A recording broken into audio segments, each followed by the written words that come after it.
Mike Wilson here, the host of Stutter with Confidence, and I'm happy today to be joined by Gareth Walkom. Gareth, welcome, and if you would, for those that just don't know you, tell people where you live and what you do. It's, thanks, Michael. Thank you for the invitation, and it's really nice it's really nice to be be here. Yeah. My name is Gareth. I'm from the UK, from a town called Basingstoke. It's in the south of the UK, near Reading and Southampton. And I've been living in Belgium for the past 3 years. So I live in a city called Ghent, which is a fantastic city, very friendly people, and it's a very nice place to live. And I am the founder of withVR. And with VR, what's the focus or the mission of the company? So withVR supports people with speech disorders to better prepare them for real life speaking situations using virtual reality. And the goal is to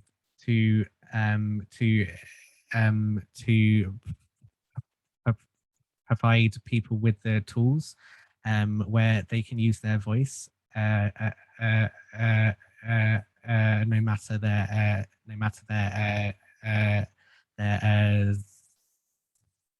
difference.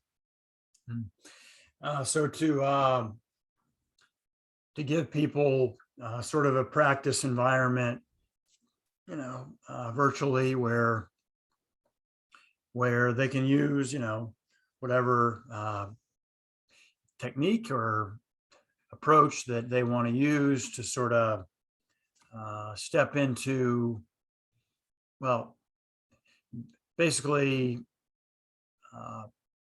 virtually sort of recreate the real life sort of speaking situations, sort of like a dip the toe in the water. You're not fully in that situation, but you're partway there, and you sort of a good practice environment, if you will.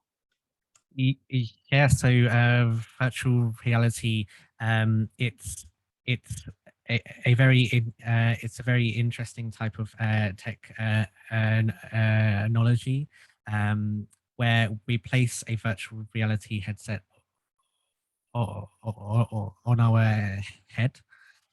The lenses then make it appear that we are totally immersed by a new environment. And using this, we can create realistic situations where we feel like we are really there. And there's a lot of research that backs this, where it shows that that virtual reality environments feel very realistic and people feel like they are there. And using this technology, we can start to provide speaking situations within the virtual scene.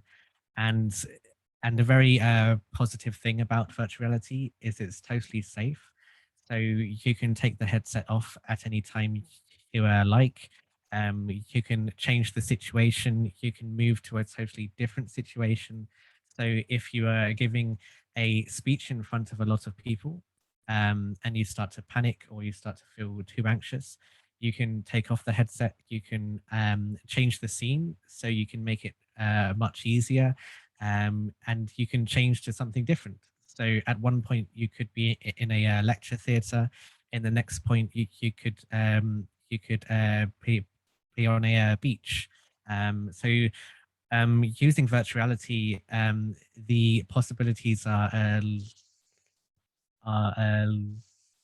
limitless, where you can start to create anything you like and you can totally control it to your hearts. content as well.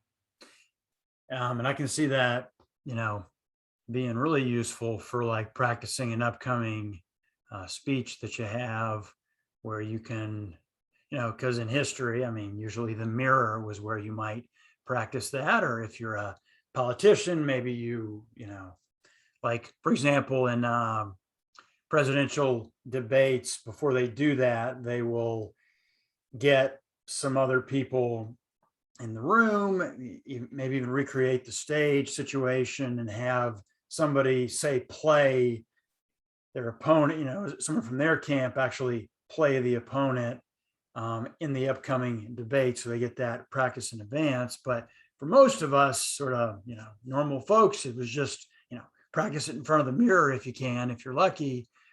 And so in this case, you can actually feel like you're stepping into the room and sort of like athletes practicing before the game. You need, it's helpful if you can try to recreate a situation that you think you're going to be in advance. And like you said, it sounds like there's total freedom. So you can, I don't know, one that was a challenge from my youth with my stutter was getting myself to the point where I, if I was interested, say in a young lady, to get myself to, walk up and speak with her. And I'm sure you could probably recreate that sort of situation as well if you wanted to, or whatever sort of social situations you're trying to recreate, you can get at least partway there.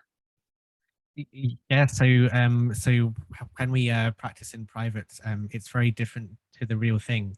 And when we practice speaking in front of the mirror, or practicing just reading a piece of paper and looking at the piece of paper itself and nothing else, we take away everything from the real situation.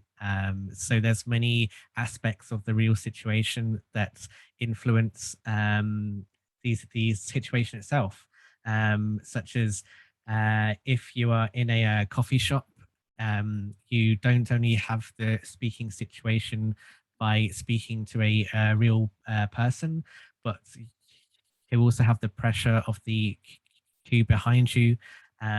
You have the other people sat or stood around you, watching you. It could be really quiet. It could be really loud. There could be music on in the background. There could be many people speaking. There could be a coffee machine that randomly makes a very loud noise. And when we practice in private, we take away all of those realistic things. But using virtuality, we can recreate those, and we can have that same feeling of pressure, that same realism.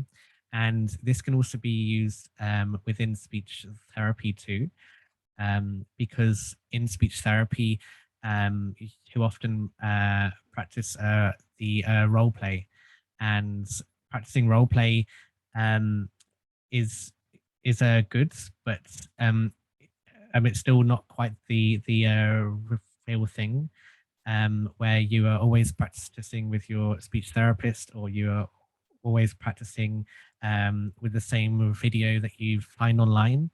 But using virtuality, you can expand on this, and you can start to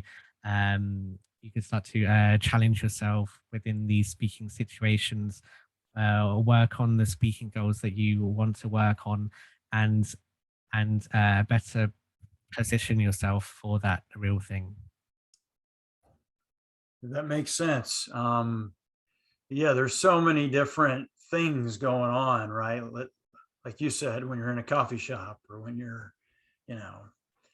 giving a presentation, I guess, is more just one-sided when you're standing up there speaking in front of people. But still the sounds of the room that you're in, the looks that you're getting, all that kind of stuff. And so is one thing that's difficult to recreate, sort of the feelings of judgment, because I've one of the fascinating things I think about stuttering is, for most of us, the biggest variable you can change, which will have an impact on our speech, is who's listening. So if nobody's listening, or if only the dog is listening, let's say, this is not universal, but for many, for a high percentage of folks who stutter, it becomes much easier for them to speak. Whereas if your boss is listening, or if, the whole class is listening, when there's that concern about social judgment, what are they going to think when I start stuttering? And like that situation you described in the coffee shop, where there's, people behind you in line, there's a person taking your order, there's people sitting over here, and there's this thought that, I don't know, the vast majority of us have had at some point, man, if I start stuttering here in front of all these people, what are they going to think? Is that one that, well, first off, I'm in the VR world that you're creating. I mean, people will talk back to you, right? Like if you're ordering, somebody, they'll take your order, you'll, say whatever kind of coffee you want. And they'll say, well, do you want that? They'll ask you more questions as it really works in the real world. That's how it'll be, right? The characters will be talking to you as you're in the situation. Yeah. So there are two ways of making virtual reality. One is with a pre-recorded video of something that's really happened, and typically this is recorded with a 360-degree camera, where it's in the point of view of the person's eyes. Then the scene with the people in the situation, they have to act out as if the camera is the person that they are speaking to. But this method, it has some disadvantages, where you have to hire all of these people to create this situation, and you also can't change a pre-recorded video unless if you have another pre-recorded video of this different situation that you want. Like if you want the way to say something different, or if you want a different amount of people in the scene, if you want other external noises, then you have to pre-record this and then add it to your files, and it just creates this huge amount of space that you don't really need. But then there's another method where you create 3D models, and using these 3D models, you have total control of what the 3D model does. You can change the amount of people in the scene. You can change the sounds of the people in the scene. You can then start to import some avatars, and these can be very realistic looking people. And with these avatars, you can start to adjust how they move. You can adjust their facial features. You can change their mouth. You can change their eyes, and you can make it look like they are really there. So then you can change these situations, such as if you have a person behind you, you could adjust how they react to you in front of the queue. Perhaps they could walk away. Perhaps they could create more pressure for you. And using the animations of the body and the face, you can then adapt this into what a listener would show, such as if you're speaking with someone and they have a negative reaction on their face, if they look shocked, if they start to laugh, you can create these in the avatars. So then you can place them into that situation, just like what you were speaking about. And then you can change what they do, how they react, and you can adapt the situation more to your needs as well. You're on mute. Gotcha. And when you say that you can adapt it, so the idea would be that the end user, so someone that, that is the person that stutters that's using the technology would be able to adjust those things. Like, would they go through in advance of it and say, okay, I want the waiter here to be,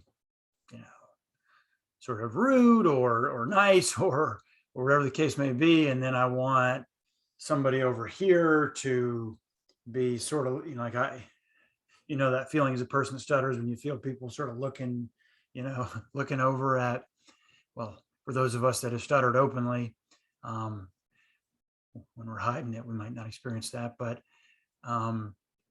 that sort of thing where you, the end user that's using the product, can sort of set different variables that you want to have in that particular situation. Yeah. One thing about speaking situations is that they are never really the same. They are something that changes on a daily basis, even if you do exactly the same thing, even if you go to the same restaurants, or if you speak to the same person on the phone, something is likely to change. And providing the end user with this ability to control and to change the situation um, provides a totally unique way of o- of of adjusting these speaking situations. Within my software, the end user will be able to adjust the the responses of the people in the speaking situation. They can make it quite hard. They can make it easy, and typically you would start off at an easy level, and then you would start to increase this difficulty as you move along. And this is based on your comfort zones. Typically, um, uh, every person has a different comfort zone. There are certain speaking situations that they feel more comfortable in, opposed to others. And people are usually at a different stage um, to another person. Following these comfort zones, you can start to adjust the situation to your needs, and then expand your comfort zone to be better prepared for the real thing. Gotcha. And so sort of segueing into your experience as a person that stutters, if we can, are you like most of us have some pretty tough or challenging memories from childhood surrounding your stutter? Yeah. So I think that the earlier on memories were from school, where um, during the register, when you had to say if you were there or not. Um, y- um, at first, we would have to say yes, sir, or we might have to say our name. And I remember that being incredibly difficult, and it was something that we had to do every single morning. I think even in the afternoon as well. And I always wasn't looking forward to this. And um, my teacher was very nice, and he was trying to figure out a way where I felt more comfortable. And at the time, I just wanted to say less, um, be- because that's what was easier for me.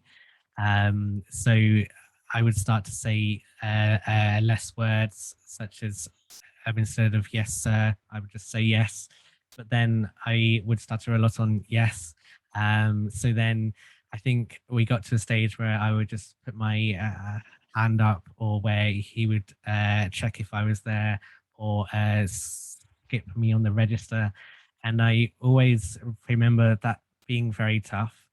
Yeah, like I think um, the earlier memories are only really difficult when you are surrounded by many other people, and it's very clear that there is some kind of a difference there in between you and your classmates. And for me, that was probably one of the uh, uh, uh, uh, earliest memories, where yeah, like it was just very difficult to speak in front of other people. And would you say was that when the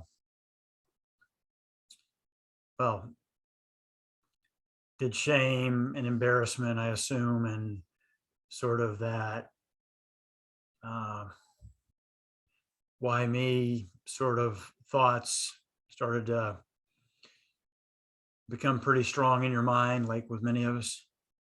Yeah, and I think at the time the easiest thing was just to say less, or to not say anything, because that was the best way that I would struggle less, and there would be less shame and less feeling of anxiety. So yeah, that was kind of my escape route back then. Yeah, and then later on in life, when I got my first job, that was at a camping shop. So I was having to speak to customers, and um, that was very difficult, because you would have to speak to many new people every day, and some people would have negative reactions. And it was at that point when I realized, okay, I need some kind of speech therapy, because I need to control this better. And yeah, and the speech therapy was a huge confidence boost in my life. Gotcha. And what was the approach that helped you from speech therapy? So it was at a place called City Lit in London. And City Lit is a fantastic center, with uh, very, very good speech therapists. And I was on the intensive course. So this was Monday to Friday, 9 o'clock in the morning till 5 o'clock in the afternoon. And we would do that for 2 weeks, and then have a rest for, I think, 2 or 3 months or something like that. And then we would come back for one more week and see how we got on outside. And the methods were a mixed mixed amount of methods, where they provided us with many different techniques to manage our stuttering, but also to understand it better. And that was the first time that I was around many other people who stutter. There were 9 other people on the course, and it was kind of a shock to me that there were so many other people um, in the room with a stutter just like me, and not one person was the same. Everyone was different. Everyone had different careers. Um, yeah, like it was a really strange experience, but it's really helped me to to understand my stutter better, and to have a positive um, feeling about it as well, where um, where it's okay to stutter, and um, and as long as you say what you want to say, and then that's the best thing in my opinion. Yeah, absolutely. And that being around others that stutter, there's just something about that, right? Just for the first time, I mean, at least in my case, and it sounds like maybe in yours, realizing that, you know, wow, I'm not totally alone with this experience, and that others that have it, uh, you know, have had very similar feelings about their experience. So these feelings I have are not, you know, weird or, different. The way I'm sort of have reacted to this is actually a very normal way to react to this. And like you said, that getting folks to the point, getting us to the point where we're willing to just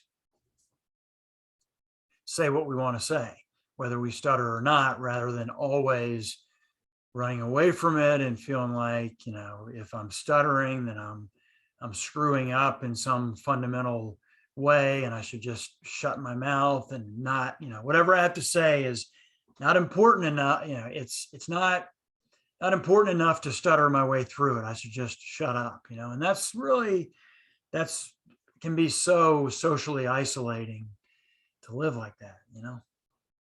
Yeah, like I think it's the same with everything really. If you struggle with something, or have some if you have some difficulties with something in your life, when you meet other people who have been through the same things and through the same experiences as you, they know how you feel and what you've been through, and you have experiences that are very similar.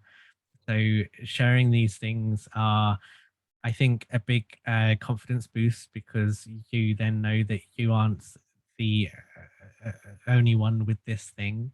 And I find that the more people I meet around stuttering, the better I feel about it, and this just increases every year.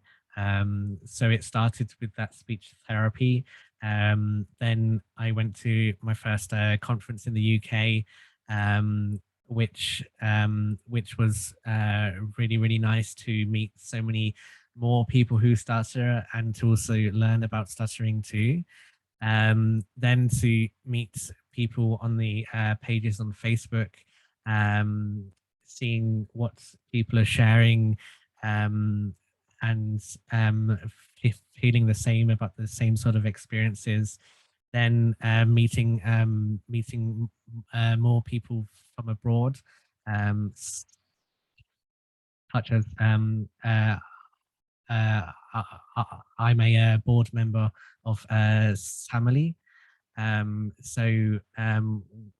We are a group of people from all over the world who share an interest in stuttering.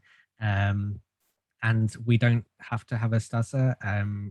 It, it could also be a speech therapist without a stutter as well. And we are a new non-profit um, uh, association. So we can have members, and we are in many uh, countries all over the world, and we have lots of online events. Also, a couple of in in in-person ones, but not so much with COVID at the moment. And just meeting people from family and meeting people from the Facebook groups and from conferences, it really um, kind of puts me back on track, and it's just a nice feeling to have this safe kind of space where you can discuss the experiences that you have, and people won't judge you. Yeah, so there are many different things that have changed my feeling about stuttering. And I think that the community is definitely the biggest thing. Yeah, it's huge. It's huge. And, for such so many folks I've met that have that same story. It was like, wow, when you start getting together with others that stutter, it just sort of, opens new doors. And in terms of the way that you feel about it, and, uh, you know, just gives you more insight too into your own experience, uh, realizing that so many folks feel the same, or very similar. Um, us. So for Stamily, how would people, if they want to join some of those? Well, like you said, it's probably all online at the moment, but how would they join those? Is there a website or? Yeah, so we have a, uh, a website called family.org. And on the website, there's a section where you can become a member, and you can just fill out the form, and then we'll have a chat with you. And then once you have become a member, you have total access to the community. We have a Discord and also a WhatsApp group, and we usually arrange one or two meetings per month, where we um, have a guest speaker, or where we focus on something specific. A recent one was Michael Sugarman, who is fantastic, and um, we were focusing on the mental health and the well-being, and the many other things that come with that. So we always invite other people um, to give talks and to teach other people about all what they know. And a good thing about family is that it's uh, member run. So the members are the ones who make the decisions. We have many different groups within the family who focus on different things, such as the technical side of things, the content, the website, the social media. We have lots of stories on our website about stuttering and about people's experiences. So yeah, like it's a great place to be, and to meet many other people who stutter, or who have an interest in stuttering. It's just such a nice place. Nice. And did that start in, since the pandemic started? Yeah, so it was initiated um, from one of the youth exchanges that we have here in Europe, and the youth exchanges are focused around people who stutter, where you can go on, yeah, like it's kind of a camp, like in a sense, and you do lots of activities and you have lots of workshops. And from this group, some of our board and some of our members decided that they want something new and a better community of like-minded people. So we became an official non-profit association, I think, at the start of this year. So it's all very, very new. I think we have about 60 or 70 members at the moment. So it's always increasing more and more. And yeah, and also many different countries too. You can be a member if you are a person who stutters, or also not a person who stutters. You could be any age, so it's not only for young people, but also for older people too. And you can be from any country in the world. That's pretty cool. The pandemic has really, the world of stuttering support has really blossomed over the pandemic as far as having a lot of different options. And like much of the world in general, people have realized how much can be done remotely, right? And how we can connect from a distance. And obviously it's prohibitively expensive for people to travel around the world to go to conferences, but Zoom calls for most people, once they got their phone, are free to join. So it's very, very painless as well. Yeah, it's uh, omits, of course, had some positives too, such as meeting other people. We've had the conferences online, like you've said, and most of those conferences, they would not have happened online. So the benefit of having these online is people can attend from all over the world. You can have speakers from all over the world as well, and yeah, like it saves you money where you uh, don't have to travel. You can do it in the safety of your your own home. We've probably met more people online the past few years than we have for quite a few years. But this is also the same for speech therapists.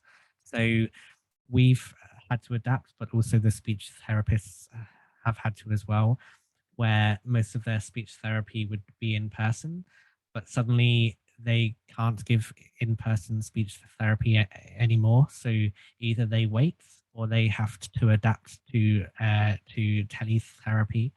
Um, and many speech therapists have done really, really well at adapting to the technology, and it just shows that with this technology, we can do so many things. 10 or so years ago, we would be adapting to the laptop or the PC. We would be getting an iPad, and at first this technology is very scary, but then now we can look at it and think that this is something that we couldn't live without, where we can meet other people and we can do so many new things. And along the technology line, we had the PC, then the mobile phone, and then the iPad, and now it's virtual reality.